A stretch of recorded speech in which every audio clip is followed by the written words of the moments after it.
Again, it was not expected from a friar that he used to sing and he used to play musical instruments. It was against the dignity of his responsibility as a friar, but he used to sing not only but also play different musical instruments as well. And In verse number 237, the poet says, of weddings he bar outwardly the press, his neck white was as the fleur de lis. And especially on the events of weddings and during the wedding song competitions, he always won a prize. He was such a entertainer that during the marriage ceremonies he used to perform his singing and his musicality, and by performing and by entertaining people, he also used to get the equal prizes. And his neck was as white as the rose of lily. It means that he was not only a rich person because he used to collect extra amount of money by the people in response of confession, but also he used to take much care of his personality. So that is why his color was very white and his neck was very white as the flower of a lily. It can be an ironical statement. It can be a reference towards the makeup or towards the ornamentation done by the friar. The poet here uses the device of satirical remarks, or even he is ironically he is telling that he was beauty conscious as well. And there too his strong was as a champion, plus physically he was as strong as a champion of a wrestling or as a champion of a sports. Means physically he used to take much care of his personality. He had a fair color, he had especially a fair neck, which can also be done by certain type of makeup. And he was very strong, and the strength comes from lavish food. So it can be a reference that he used to take very delicious meals or very expensive meals. Otherwise the friars are usually the very poor people. They basically live onto their charity. But this friar was not a simple friar. He was a friar who was not only a greedy man, but also he was very cunning in terms of collecting extra amount of money. Then the poet says he knew the taverns well in every town, and average hostelier and tapistier, better than a lazier or a begastier, for unto switch a worthy man as he accorded nat, as by his faculty to have with sick leisure acquaintance. He knew the hotels or the inns of every town. He was also familiar with every innkeeper and with every maid or the barmaids who used to perform duties into the wine clubs or wine bars. So his familiarity was not with the poor people.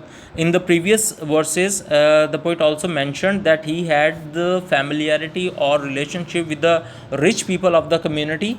He also knew the rich ladies of the community, of the country or the area where he used to live.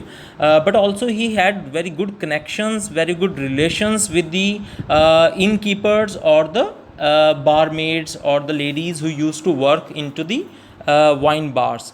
But again, it was very much ironical statement that he was familiar with the innkeepers and tapester more intimately than any leper or any beggar. Leper is basically a person who is a patient of leprosy, a kind of disease. So, being a friar, he had not maintained any type of closeness with the diseased people or with the beggars. Rather, he had the friendship with the rich people or with the bad characters. Specially tapster का जो reference है verse number 241 में, that is the reference to the bar maids और the ladies who work in the pub or in the drinking sections of a club. So he was not a pious man. It is clear here by the poet that he was a very voluptuous man. He was a very sensuous man because he had the acquaintance with so many people in the community who were not up to his own rank or own status. He is basically a religious person. He must have links or relationship with the poor people, with the pious people, but he had connections, he had relationships with the type of people who are involved in the worldly affairs.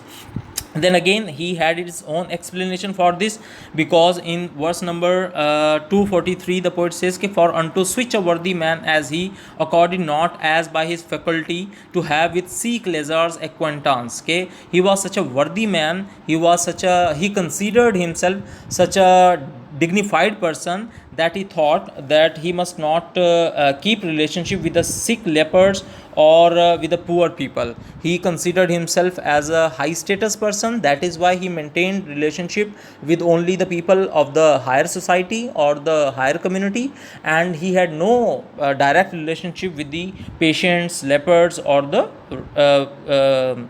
poor people.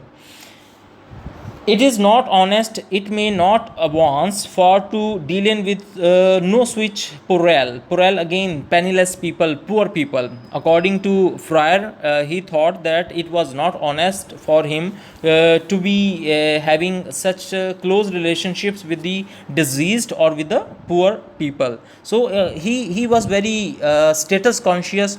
He was conscious about his status. He considered himself as the member of the middle class or upper middle class, and the people who belong to the lower class or the poor class, the friar used to keep no connection or no relation with such poor people.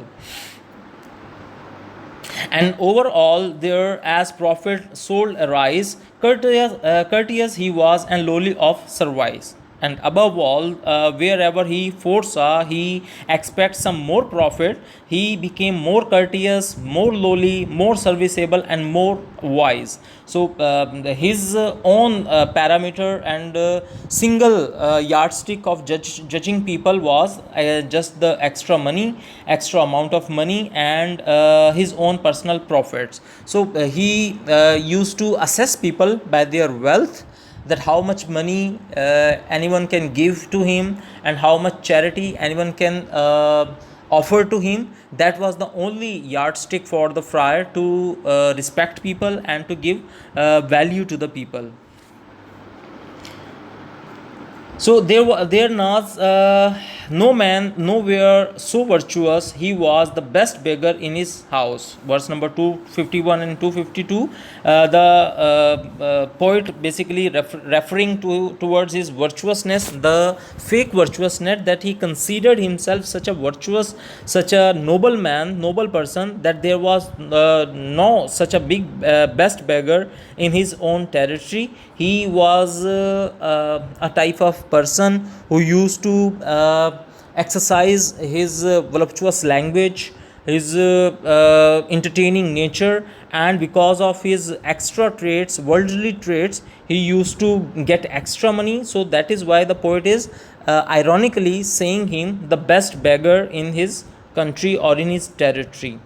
And yet for certain from for the grant known of his brethren came there in his haunt. And as the poet is saying, as he had a license given by the pope, so he would pay a certain annual fee for that license. And because he used to pay annual fee to the church or even to the pope, so it was a guarantee, it was a surety that no other rival, no other friar could involve or could penetrate into his allotted territory.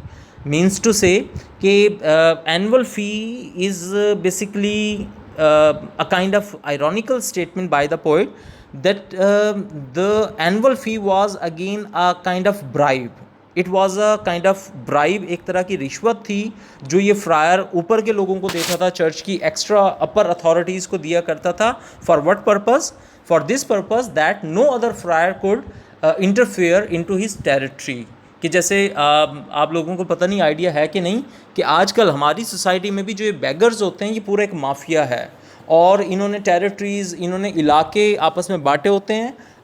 किसी के पास कोई एक corner है, किसी के पास city का कोई area, और उस एरिया में जो है इन बैगर्स की इतनी स्ट्रांग माफिया होती है कि दूसरे बैगर्स को इंटरफेयर नहीं करने देते। ये तो आजकल की मॉडर्न सिचुएशन है, बट 14th सेंचुरी में जो फ्रायर्स थे, जो बेसिकली बैगिंग उनका प्रोफेशन तो नहीं था, बैगिंग उनकी एक रिलीजियस असाइनमेंट थी, रिलीजियस ड्यूटी थी जो वो चर्च की सर्विस के लिए किया करते थे। सो बैगर इसको एग्जैक्ट टर्म में ना लिया जाए, बल्कि बैगर इसको रिलीजियस सर्विस की टर्म में लिया जाए, कि रिलीजियस सर्विस परफॉर्म करने के लिए फ्रायर जो है वो एनुअल फ़ी पे करता था। और वो एनुअल फ़ी क्या है, हम उसको रिश्वत का नाम दे सकते हैं, बिकॉज चौसर की जो टेक्निक है that is a technique of satire and irony.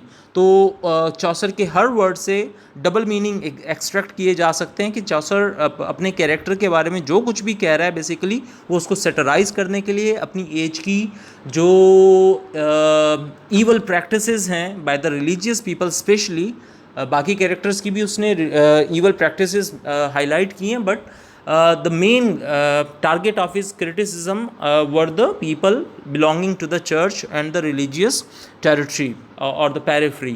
So the annual fee was kind of bribe which was given to the upper authorities in order to stop the other friars to interfere into the territory of a single friar or of a first friar. So there were territories, there were areas allotted or limited for the purpose of collecting money or for the purpose of begging charity from the people, and no other friar can involve or interfere into the matters of other friar. So this shows that not only the lower classes of the church, rather the upper authorities of the church were also corrupt in that age, in that era.